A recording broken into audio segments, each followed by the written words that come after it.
Hi hello నమస్తే welcome to auto wall updates. ఇప్పుడే Keechurallu movie చూడడం జరిగింది. ఈ మూవీ 1 అవర్ 45 మినిట్స్ రన్ టైమ్తో ఆల్రెడీ 2020లో మలయాళంలో కీడం అనే పేరుతో రిలీజ్ అయింది. ఇప్పుడు తెలుగులో ఈటీవీ విన్లో స్ట్రీమ్ అవుతుంది. ఇంక ఈ మూవీ చూసాక నా ఎక్స్పీరియన్స్ చెప్పాలంటే పర్లేదు, ఒకసారి ట్రై చేయొచ్చు అనిపించింది. ఎథికల్ హ్యాకింగ్ని అనెథికల్గా తన పర్సనల్ యూజ్ కోసం చేసిన హీరోయిన్ మధ్య వచ్చిన సిచ్యువేషన్స్ అయితే చాలా బాగుంటాయి.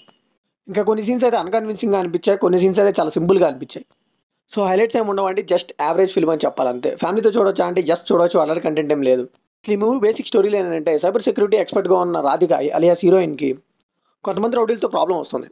సో తనైతే పోలీసులకు పట్టిస్తుంది. అసలు వాళ్ళు హీరోయిన్కి ఏం చేశారు, పోలీసులు పట్టుకున్న తర్వాత వాళ్ళు మళ్ళీ హీరోయిన్కి ఏం చేశారు అని తెలుసుకోవాలంటే ఈ మూవీ చూడాల్సిందే. ఈ మూవీలో పాజిటివ్ విషయానికి వస్తే సైబర్ సెక్యూరిటీ ఉపయోగించి ఇంటర్వెల్ బ్యాంక్లో అయితే స్మగ్లర్స్ని పట్టుకునే విధానం అయితే చాలా బాగుందండి.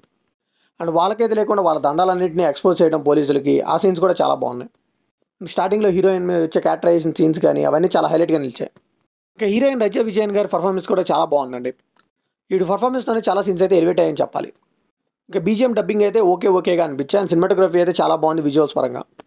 ఇంక ఈ ఊళ్ళో నెగిటివ్స్ విషయానికి వస్తే హ్యాకింగ్ని అయితే పూర్తిగా యూస్ చేసుకోలేదని నాకు అనిపించింది. ఇంటర్వెల్ సీన్లో అయితే బాగా యూస్ చేసుకున్నారు. అలాంటి సీన్స్ ఇంకొంచెం పడుంటే ఈ మూవీకి చాలా హెల్ప్ అయ్యేది. సో విలన్స్ అందరినీ ఒక సాంగ్లో ఎక్స్పోజ్ చేసేసి మొత్తాన్ని పట్టించేసినట్టు చూపించారు, కానీ థ్రిల్లింగ్గా చూపించుంటే బాగుండేది step by step. Especially second హాఫ్లో హీరోయిన్ని కిడ్నాప్ చేసి క్లైమాక్స్ వరకు చంపకుండా అలాగే ఉంచుతారు. వాళ్ళైతే చంపేయచ్చు కదా, అన్కన్విన్సింగ్గా తీసుకెళ్లారు. ఆ స్క్రీన్ ప్లే అయితే నాకు నచ్చలేదండి. ఇంకా ఫస్ట్ హాఫ్లో కొన్ని సీన్స్ చేస్తే చాలా వరకు మూవీ స్లోగానే అనిపిస్తుంది. సో ఫైనల్గా ఈ మూవీకి మనం ఇచ్చే వర్డిక్ట్ ఏంటంటే హ్యాకింగ్ సంబంధించిన కొన్ని సీన్స్ అయితే చాలా బాగున్నాయి హైలైట్గా, వాటి కోసం అయితే ఒకసారి ట్రై చేయొచ్చు. మిగతా అయితే అంతేం లేదు అనిపించలేదు. సో ఇది కంప్లీట్లీ నా ఒపీనియన్ మాత్రం. మరి ఈ మూవీ మీకు ఎలా అనిపించిన కామెంట్లో షేర్ చేసుకోండి, లైక్ చేయండి, షేర్ చేయండి, వెళ్ళే ముందు సబ్స్క్రైబ్ చేసుకోండి.